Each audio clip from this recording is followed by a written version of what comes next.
Dr. Frank Spinelli is a physician, certified health coach, and the author of The Shame Compass, a radical framework for trauma, healing, and self acceptance.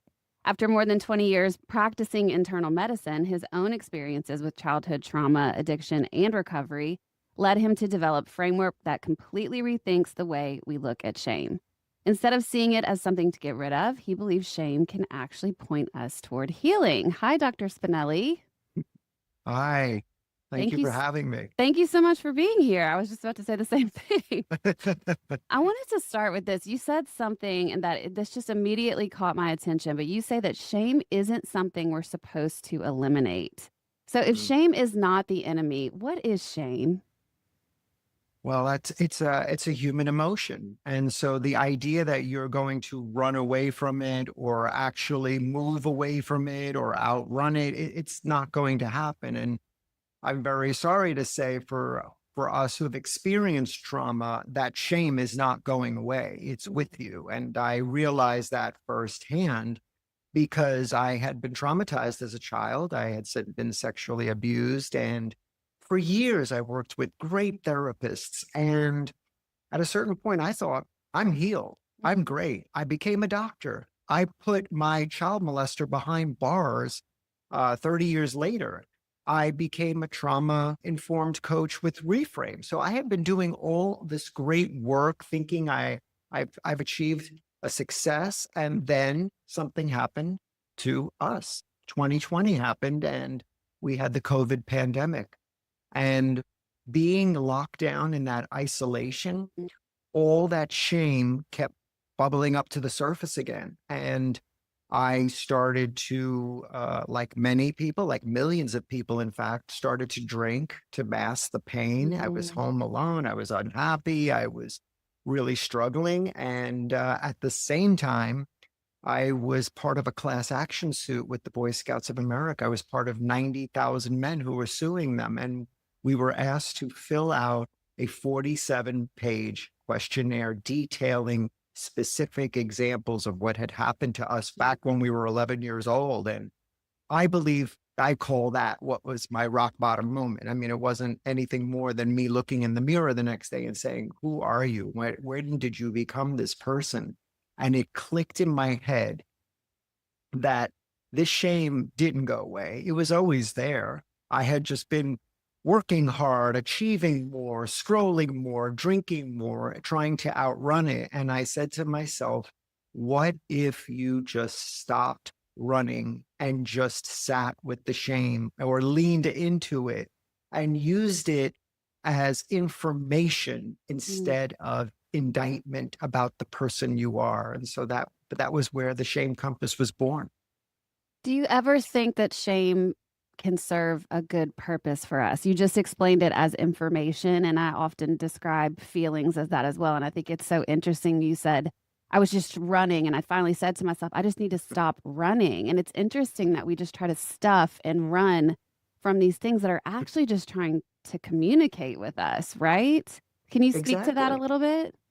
Sure. So there are a few misconceptions. One, the classic one, is guilt versus shame. Yes. So this is easy. Guilt is I did something bad and I feel badly about it. Okay. It's about behavior. It's informative.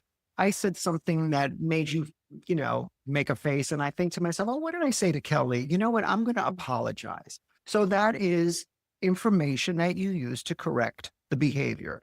Shame is I'm bad. Hmm.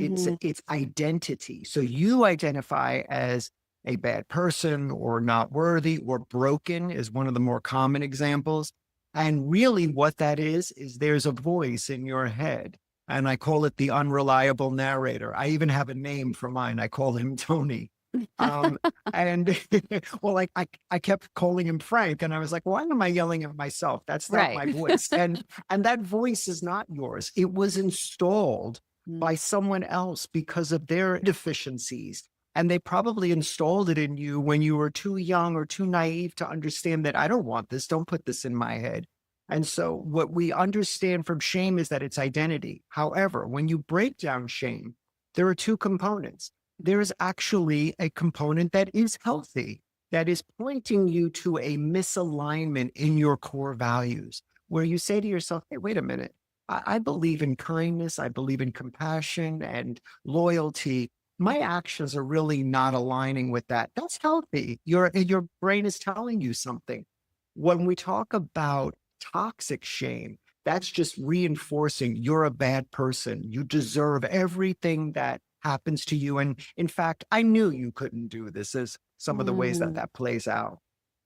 Well, I want to go into, let's maybe use your story as an example to explain some of those things you just described. So you brought up the 2020, the pandemic, the alcohol, the drinking. I have heard that story so many times. I Mhm. myself went through that a little bit. It was like, it was just a thing we all did, right, to get through.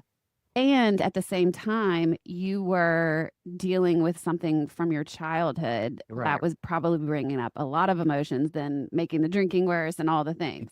Yeah. So, can you talk through maybe what you learned about your own shame in those circumstances? Like, were you actually feeling shame from your current behavior being out of line with your values, like you mentioned with the drinking? Or was it more shame for something that you had no control over that happened to you as a child? Or was it both? Well, it was both. It was complicated. So, there was a part of me that was like, you're an adult doctor, you Mhm. know? Why are you still bringing up the past? What happened, happened. Let it go. Move on. Get over it. Yeah. And I think I believed that for a long time because I did move on. I did get married. I did have a practice. I was doing research and I was working with people. And a lot of my practice was working with people who were traumatized, whether it was child sexual abuse or abandonment or bad breakups Mhm. or men who were just struggling with their identity that they couldn't provide for their families. There's a variety of different ways people experience shame. I think what happened with the lawsuit, it was a perfect storm. Here I am in part of a class action suit with the Boy Scouts. Here we are in lockdown, and Mhm. it's really compounding all of these feelings because I'm having to relive it again Mhm. and in detail, which was extremely painful. And so I think when you look at typical shame spirals, you're telling yourself something, this is a mess, you don't deserve this, or imposter syndrome, all that. And then I drank. And then you feel badly about Mhm. drinking. So you start saying, I knew you couldn't do this. Look at you. You're a mess. You're a doctor. And look at you. You should know better. That's a common thing we say to ourselves. So what do? We drink again. So Right. you're in this spiral. And I think what made it even more difficult or compounded was we were in lockdown. We had nowhere to Right. go. Right. So all the things that we had, all those structures that were holding us together Mhm. were gone. And so what could we do, And so I think fortunately for me, I do have a good support system. I did have therapists and coaches that I could rely on. But part of why I wanted to write the book so much was not only to share my experience and then the healing process, but how it had helped other people. Because not everybody is lucky enough to be afforded all this healthcare and therapy and trauma informed coaches. So it was a way of really, I guess, in my mind, wrestling with those demons, but also trying to discover a way to really make this a platform and a framework I could share and teach people. Yeah, just more accessible. Mhm. Yeah. You mentioned the difference between shame and guilt, but I was thinking when I was prepping for this podcast, how do you explain the difference between, like, how could we recognize the difference between when we're in a shame spiral, like one you just described, or when we're just having anxiety or fear or even embarrassment about a current situation? Like, how do you see the difference? Because they all can kind of start to sound the same to me. Well, yeah, you're right. So, there are four emotions that go together very often: Okay. shame, Uh-huh. guilt, humiliation, and embarrassment. Okay. And they're all sort of linked and there are a little bit of gray areas, but embarrassment is very obvious. I slipped on a banana peel, I fell, and haha, we're all laughing at me. How embarrassing. It's sort of Yeah. something that everybody can relate to. Humiliation is when we feel humiliated, or whether the subject, it's very intertwined with shame. Regardless, shame itself is such an identity based emotion that we feel inherently bad about who we are. And oftentimes it manifests in different ways. Some of us feel it somatically in our bodies. So you described a panic attack. It's very common when we experience shame that we have a discharge of sympathetic nervous system where we have that fight or flight or Mhm. freeze response. That is what's going on inside your brain, the neurochemistry behind shame. It's that it's triggering some old emotions where you're fighting or flighting or freezing or fawning is the other one. And so that's the one part. The second part is what it's doing in your body. So for me personally, whenever I experience shame, I would feel it in my chest right here, Mhm. and it would feel like a turbine. It felt like it was grinding. I'm part of the compass framework. When we look at P, the processing, I call moving through the three bodies. And so you have to imagine that shame will manifest in your physical body. So for me, the grinding in my chest doesn't feel good. So what do? Okay, I'm feeling it. I know what that is. Okay, I'm not going to judge it. I'm going to just acknowledge it and sit with it for a little bit. Practicing kindness and self-compassion aren't just a nice to have, they're essential for healing. The second part is the story body. What is the narrative or the layer of belief or the script that I'm replaying in my head? Again, it may be that unreliable narrator, in my case, Tony, telling me something. So I know the physical body, then I have the story body that I'm working through. And then finally, the third one is the relational body. How is the shame playing out in my connection with others? Who is this person that just activated me representing? Because the example I give all the time is I work with a lot of physicians. Physicians can be quite narcissistic. Yes. And I had this really great guy, but he was like an Ivy League physician, and he just was a narcissist. And one day he just said something to me that made me stunned. Again, fight, flight, freeze. I Yeah. froze. And immediately, because I had been working on this process, I said to myself, wait a minute, Frank, what's going on here? You're feeling that chest tightness. Okay. You know what? This is reminding you of when you were 11 Mm. and your scoutmaster talked to you like that. But guess what? You're not 11. You're a grown-ass man, and and you don't know what is going on in his world.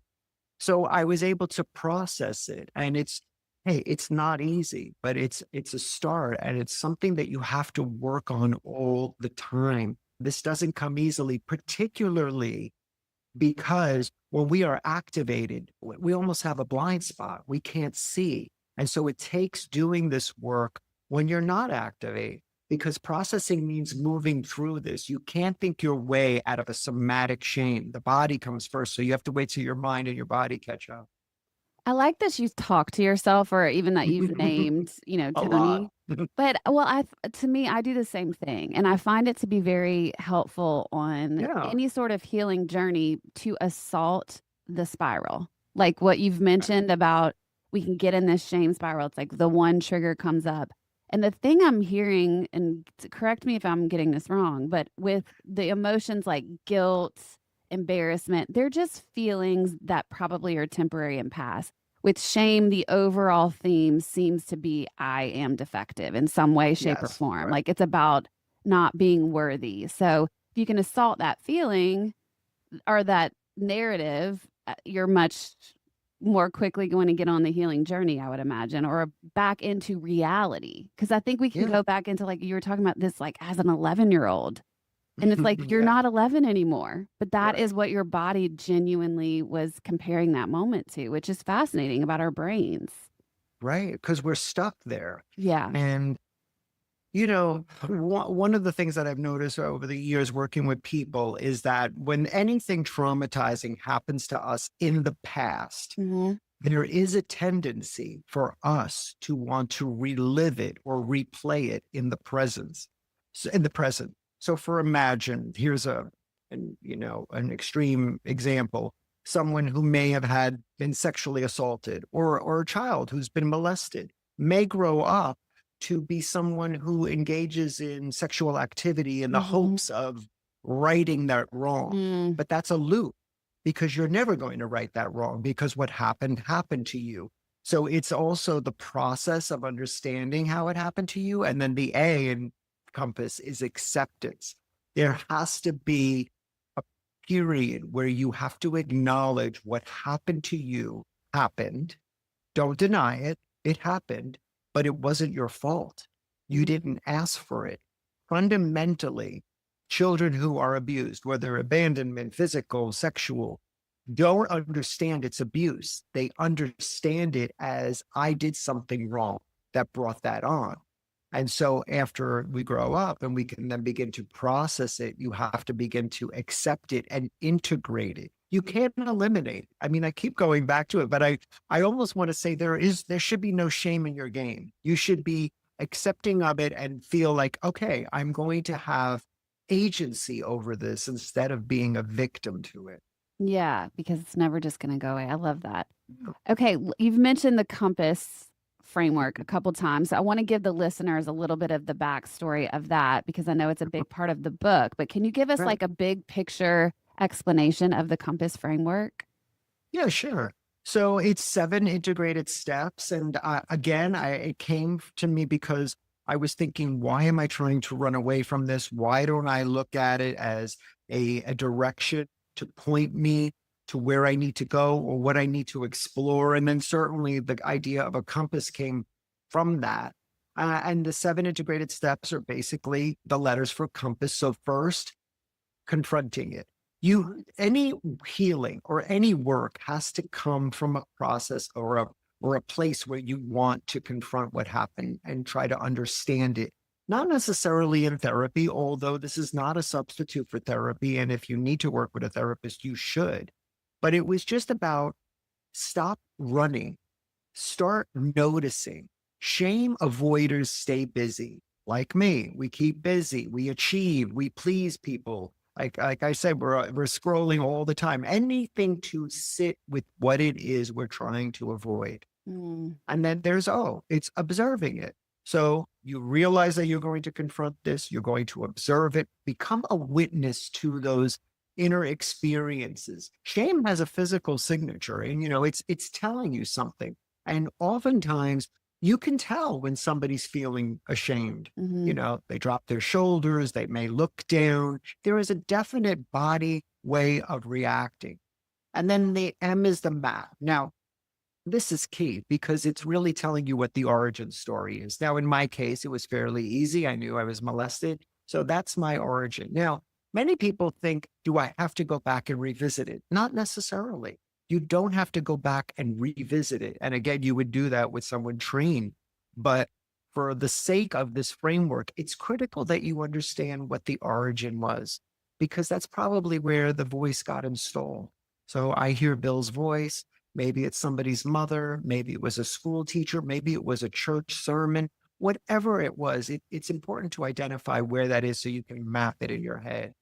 And then the final four is processing, which I went through a little bit through three bodies exercise. Mhm. A is acceptance, not denial, but integration, not elimination. You have to accept what happened to you and be able to process and integrate it into your life. And then finally, the first S is sustain.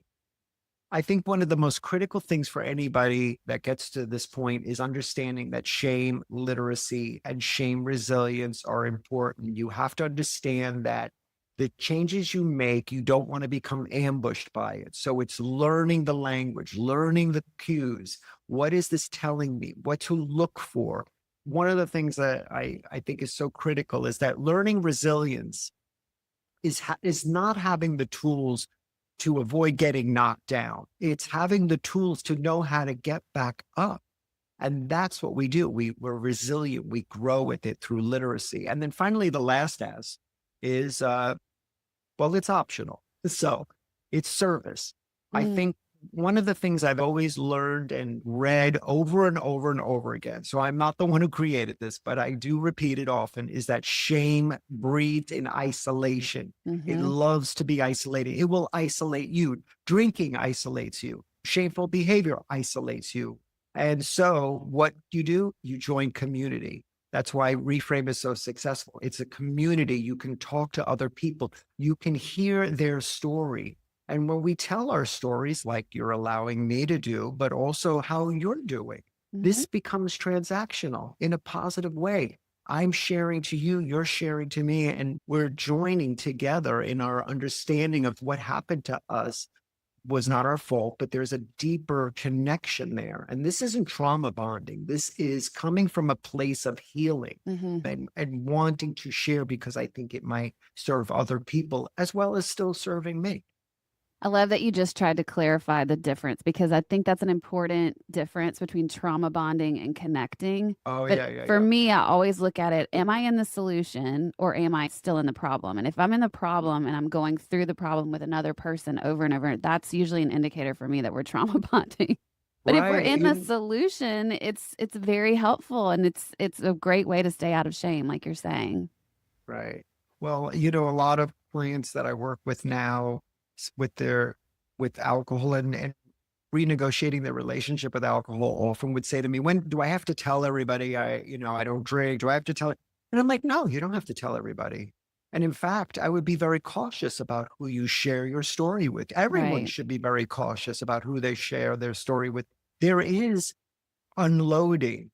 And that is trauma bonding because you want somebody to say, you're okay, you're good.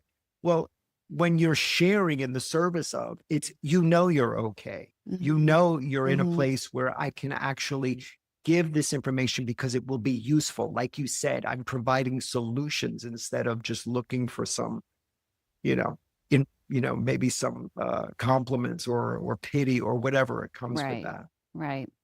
Where do you see people get the most stuck? Like, if we were actually even looking Mm. at the compass framework, specifically when you're working with your clients, like, where are people getting the most stuck? Oh, I think it's either early on in their decision to confront and the mapping, like that's the first part. If you can Yeah. get to the M, because the M is probably where you're going to feel the most pain. You're going to Mhm. revisit and you're going to experience all those memories. And that really depends on whether or not you want to move further. And then I think one of the parts that I think is the most I think self-serving is really when they start to sustain it through the literacy where they can do the exercises on their own and talk about it. And you see a process where people really turn the corner and they start to come in and they're sharing and they're showing me their journals or whatever they've been working on. And you could see them on their own. They really don't even need me anymore. And that's where I feel that most reward comes from for me. But certainly in the early part, I think is where people struggle the most. Yeah. Can we talk about the 4 Ps a little bit? Oh, yeah. Oh, Let's go to the 4 Ps and let's just say yeah. someone is triggered and in an argument. Well, first of all, maybe can you give the listeners what are the 4 Yeah, Ps? yeah. So when I was putting the ideas and laying down the framework, I immediately was thinking of something that's always been so dear to me, which is the power of the pause.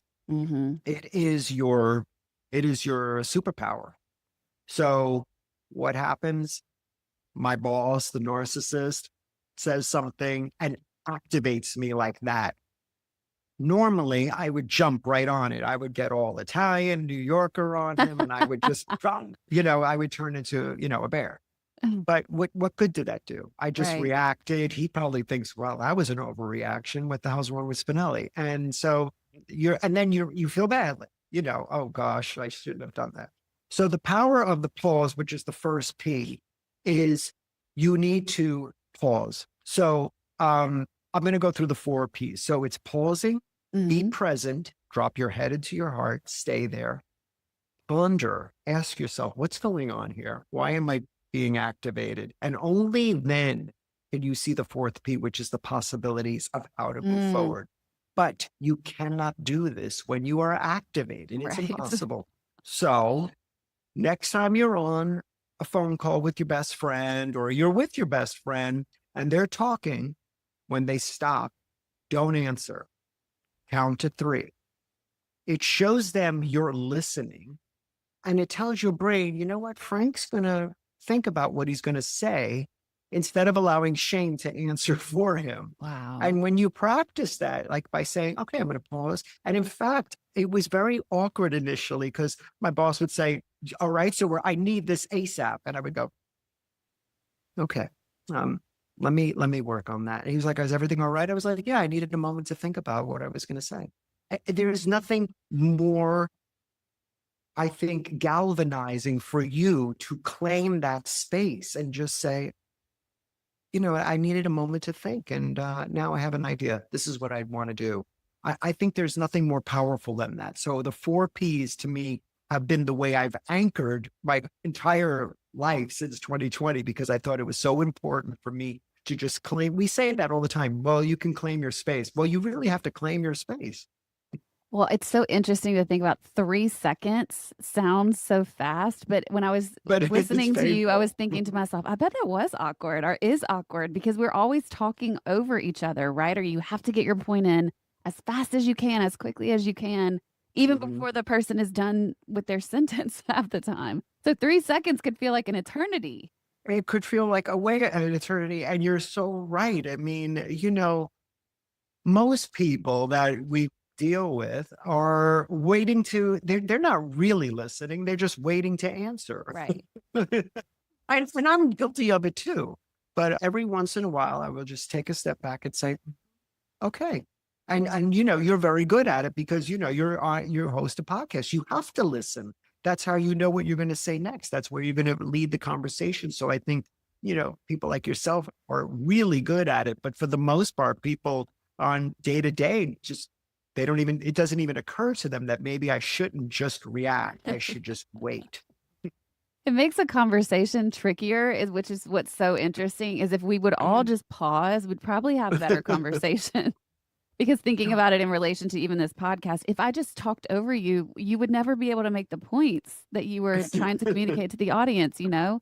But it does happen. It's really interesting. I feel like probably there's some listeners who think this is interesting work, think this is an interesting, like, oh, yeah, that makes sense about shame and guilt being different, but maybe not fully placing it in their lives, like not able to see where they may have shame. So could you speak a little bit to like how does shame play out in our relationships? What are some things and examples that you can give the listeners? Oh, I'm loving this. So I came prepared for you Oh, because I good. was I Okay. was reading. Okay, so this isn't a real test, but let's have some fun. Okay. So we talked a lot about child sexual abuse, about children and stuff. But like I said, shame comes in all different ways, and trauma can manifest itself even for some of us as an adult. Yeah. So these are adult men and women. Can Okay. you there are top three reasons women experience shame. Can you give me one? Looks and weight and things like Body that. image. Body image. Body Okay, image that's is yes. number one. I figured. Number one reason women feel shame is they feel too overweight or they feel too thin or they feel too old. Oh, ageism is extremely Mhm. shameful. Women say that when they got to a certain age, they become invisible. Yep. The desire they were seeing when they were younger all of a sudden evaporates, and that causes a lot of internal shame. Also, other people impose shame. Oh, you look too thin. Oh, you're going to wear that. It's you know, we constant. we do it all the time, and Yeah. especially when you're in the public eye, people are looking at you and judging you. And now with social media, it's so Mhm. pervasive that body imaging, even when we say, well, I'm body positive, it seeps in. It For does. It sure. seeps in. We feel it. It's a This nice number idea, but two. yeah. Yeah. So number two, Yes. I would say maybe being a bad mom. you're good. Yes. So it's motherhood. So Okay. I'm not a good enough mom, or I'm a single mom, or Mhm. I'm a working mom, Mhm. or I'm a It went. stay-at-home Yeah. mom. Yeah. Every version of motherhood feels a certain degree of shame. Why? Because they compare themselves to the other mothers. And it's very hard, like the mother that works that can't go to school in the day because she has to go to her job because she's single or whatever. So there's a varying degree. But guess what? There's also the flip to that, the women who cannot have children. I went There's a through this one. tremendous amount Mhm. of guilt and shame over not Mhm. being able to conceive. And so it's really that body image and that motherhood fertility Yep. is a huge one. Okay, so men, what do you think is number one for a man? Men, I would guess, like, not having business success or money, like, You know, something financial. it's neck and neck, but if I had to say Okay. what would be number one, it would be that their inability or their doubt about being the breadwinner of the family, Yes. taking care of their family. There's a Yeah. tremendous amount of shame that goes into not being the provider or having to have family members or their wife work or their partner work. So yeah, that is wrapped up. The second one that men feel is sexual performance I was and gonna body guess image. penis size, but that's that's No, similar. it's feeling inadequate Yes. or feeling that they're not equipped, let's say Yes. that, Yes. or they feel like they're not, their performance isn't providing enough satisfaction. But guess what else is intertwined in this? It's not even just like, premature ejaculation or not having a penis size that you want. It's the idea that you may want to be submissive in the bedroom and Oh, you don't know how to you feel shameful in asking because you know that the men have to be dominant, or sure. that's what you're telling yourself. Conversely, women feel a tremendous amount of shame about how many past lovers they've had, Right. or they don't want to talk about it, or and certainly the one thing that both people do, men, women, non-binary, trans, whatever, is they have a tremendous amount of shame telling their sexual partner what would satisfy them I believe because they that. feel that in asking for it, it demeans you, like it's like it slut shames you. Like you think Yeah. he's gonna, the person's gonna say, "What? You want to do that? What are you Like, nuts?" you freak. So Yeah. yeah, exactly. So, so again, and there are a variety of other things like financial failure. Certainly there's what mental health. What mental health is a tremendous source of shame for I could many see people. They that. feel that because they have depression or anxiety Mhm. disorder, that they're somehow defective. And even just having chronic disease in itself can make people feel shameful. But I think when you look at all of those, the totality of all of that, you can see clearly that this Yes. has nothing to do with childhood trauma. And it could be. We know that body image certainly comes from some sources, and oftentimes it comes from perhaps a parent or a teacher or something. But I think when I was answering your original question, you don't need to fit the same blueprint as mine to understand that shame manifests itself in all of us. It does. It's all of us. It's inescapable. And perhaps the way to work around it might be helpful if you use the framework, but you don't necessarily have to be someone who had a traumatic childhood. Yeah, it is so interesting because what you're describing feels pretty, I would imagine, across the board, most people could relate to at least one of those, if not 2 or 3 of all the things we just mentioned. Oh, And yeah. so isn't it interesting that we hide those parts of ourselves so much when everyone is probably feeling similar Right. things? Right. What is the Yeah. solution to that?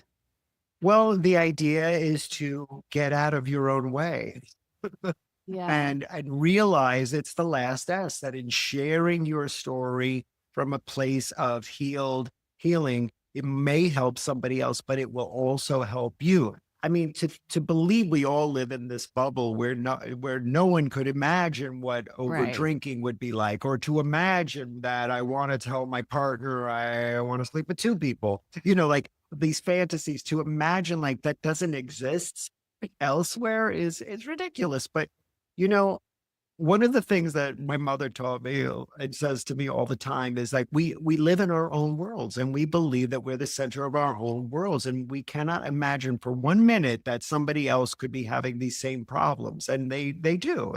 I think she said something like, even Cher has problems. you Right. know you know She's got a lot of just them, because actually.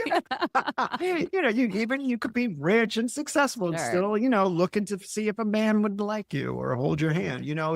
It's one of those things. Like we're just so stuck in our own worlds, and that's why sometimes, like this, listening to a podcast, somebody right now is probably going, "Oh my God," and having an aha moment. Hopefully, Yeah, it's interesting to look back at when social media first started and kind of the progression through the years. But there was this moment where I think we all started to kind of realize, hey, if I say the thing out loud, there's going to be Oh, all these people who go, oh, yeah, that's me too. And then it became yeah. like almost freeing to say the thing out loud. We've kind of gone backwards a little bit in that, or something, or maybe we've overdone it. I don't know what's happening now, but like, that was a moment that Yeah. I feel like social media was beneficial Yeah. temporarily to us going, hey, I'm not terminally unique in this. Like, I am not the Yeah. only person going through this. Yeah, because we all had shared experiences and we could Mhm. relate. And you're right, maybe it did take a little bit of a detour where now it's oversharing Yeah, there's and something. wow, and then there's a lot of hate on social media too. Right. And I am so grateful that I grew up without it. Oh my You God, know, me too. I didn't have that. And when I hear from my friends' kids saying, "Oh, we have to limit their social media because they want to kill it," like children kill themselves Oh for yeah, the cyberbullying, and to it's think like, terrible. "Oh God, it was bad enough to go to school. Could you imagine getting tormented on social media?" I don't know if Mhm. you saw that documentary where that girl was getting tormented in high school, and then it ended up being her mother. Yes, like if how is that reality? Which it Because was. they become obsessed with social media. I mean, well, that is an odd case, but I kept thinking how that Yeah. phenomena affected a whole community. Oh yeah. It's So yeah, I'm crazy. so grateful I didn't grow up in that. I didn't even grow up with online dating. I was already No. married by the time that happened. So I escaped that. I can't imagine there's a whole nother layer of that because at least when you met people in real life, the worst they could do was they lied, Mhm. but you saw them. Now, when you meet people online, you don't even know if that's their picture. No, right, exactly. It could be AI for all we know. It is interesting That's because you mentioned at the beginning of the podcast, like you have to be conscious of where you're sharing. Like you got to, mm, you want to yeah, share with safe people. And it, yes, because we had that absolutely. moment on social media where we did discover, oh, if we share, we can connect. It is interesting to think about now because of all the trolls, like you're mentioning, like it's not a safe place to share, It's or it, not. it hasn't And been for me. I have backed up from that big time because it hurts. And it's like if you're trying to yeah, be vulnerable and then someone sends you hate back, it is so traumatic in and of itself.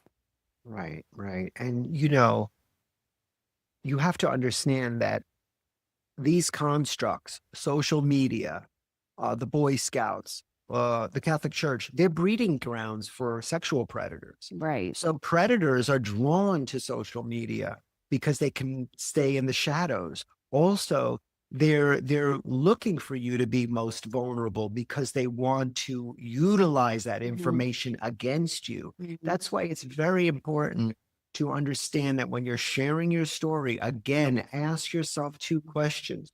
Is this person worth my share? Am I, and why am I sharing with Mhm. them? What's purpose will it serve both of us?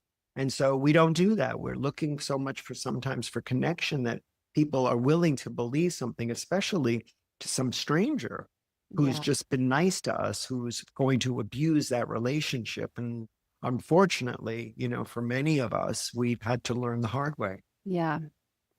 What is one question that everyone should ask themselves next time they feel shame?